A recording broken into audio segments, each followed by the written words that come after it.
Okay, awesome. So hi, everyone. Welcome to our presentation on Famplify, which is a community-driven platform for indie music fans. So the problem that we saw here was that there's a highly competitive and overcrowded music industry, and that poses a challenge for indie music enthusiasts to find and connect with the artists they admire. So the solution that we proposed is that Famplify would enable fans to bypass this noise and form genuine connections with their beloved indie artists. So since the inception, we've kept people, specifically the fans, at the forefront of our concept development. In fact, we came up with Famplify by combining fans and amplify because we aim to uplift their voices and desire to connect with artists. So we're really striving to offer fans this unique opportunity to engage with artists on a personal level and influence the selection of featured artists. So the fans are our target audience. We pulled data from Chartmetric for indie artists of any genre with less than 500K monthly listeners, either on Pandora or Spotify, and ranked them by their Twitch or YouTube followers. We intend to start off with artists in the upper range. Some are very close to the 500K monthly listeners. You can find big names on the list like Corey Henry, Kiefer, or Grandmaster. And then we will work our way to artists who are still growing through curation. One way is that we will curate some of the artist playlists in the app. The way we'll curate the artist lists is by looking at the qualitative data using social media listening, fan comments and requests, fan engagement through live stream, podcast, and interview formats. Next, we'll talk about some artist case studies. One artist that we did the case study is Family Jewels, who is a YouTube musician with around 500K followers mid-level. We analyzed the fan engagement comments and some social media contents and found out with a more personality shown in the social media presence, the fans are more engaging in supporting musicians' personal and music life. Another case we found, which was actually the top of our list, is the Nigerian hip-hop artist Vector, who is already close to the 500K mark and is also very popular as a podcast guest. And we're going to show you a little mock-up of what our app could look like.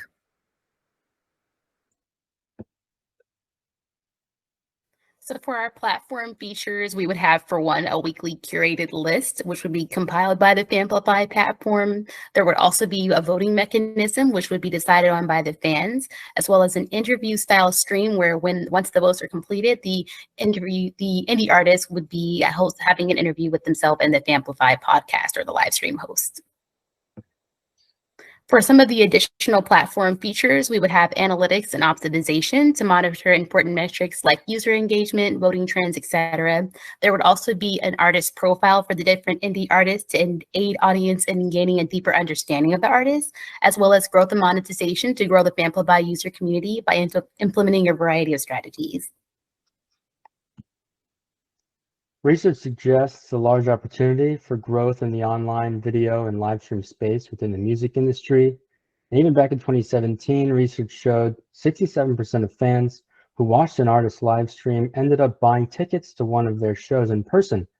And so the viability of this model is actually validated, especially during the COVID-19 pandemic, with 80% of fans saying they'd be willing to support their favorite artists' live streams.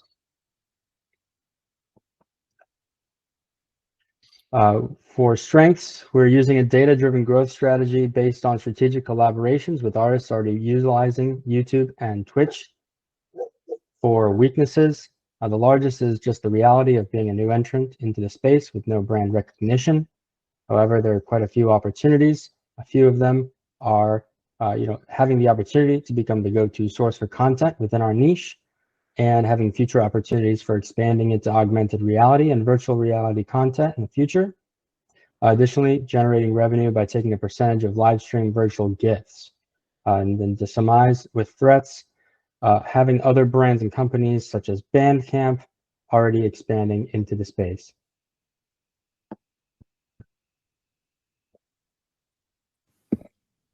Great, thank you guys. Judges, we'll pass it over to you. Oh, I see, Joe, you have a question, so why don't you just unmute yourself? Go ahead. Hi, everyone. Great presentation. I have a question for you. Is there a reason that you didn't use, or you're not planning on using some of the data from some of the other platforms like Instagram or TikTok? And, you know, they go live on a lot of different platforms, right? Facebook even. So is there a reason why you just spoke about YouTube and Twitch?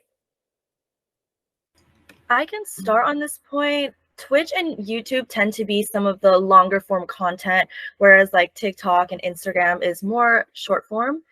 Did any of my teammates want to expand on that? I just wanted to add that the qualitative data that we looked at is, for example, YouTube comments that were on these live streams that the artists are already participating in, and also TikToks with small short reels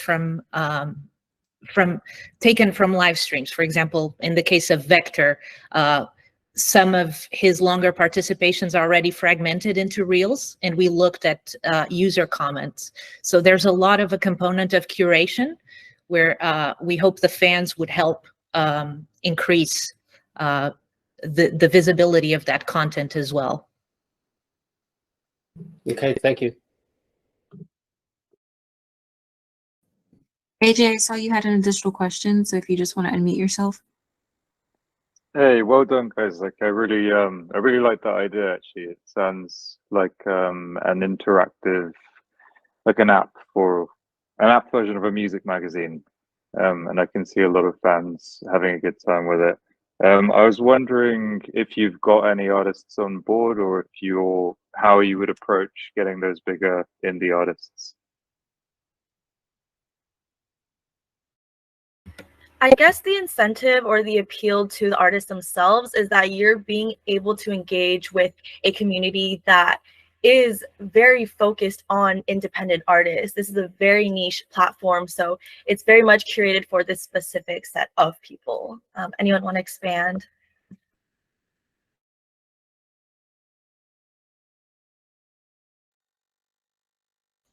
I think it would be focusing on the niche and being able to provide a mutually beneficial relationship through the monetization practices, and that might end up being fairly lucrative for a specific personality who might typically use a platform that might take more off the top of their revenue.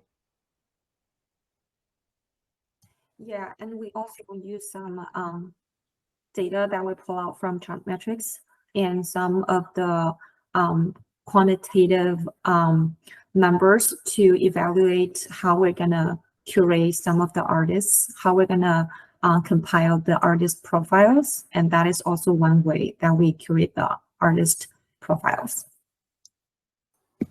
And then Chris with the final question. Great work, team. Can I just ask around the qualitative data and how you went around looking at that and interrogating that? Yeah, so we analyzed a lot of like social media contents.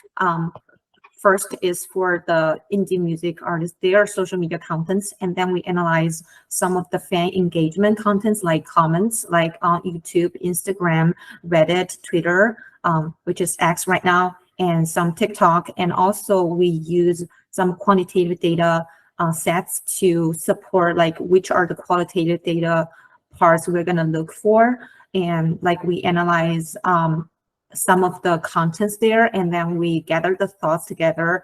And to, for example, for the artist, one artist that I specifically study, there are some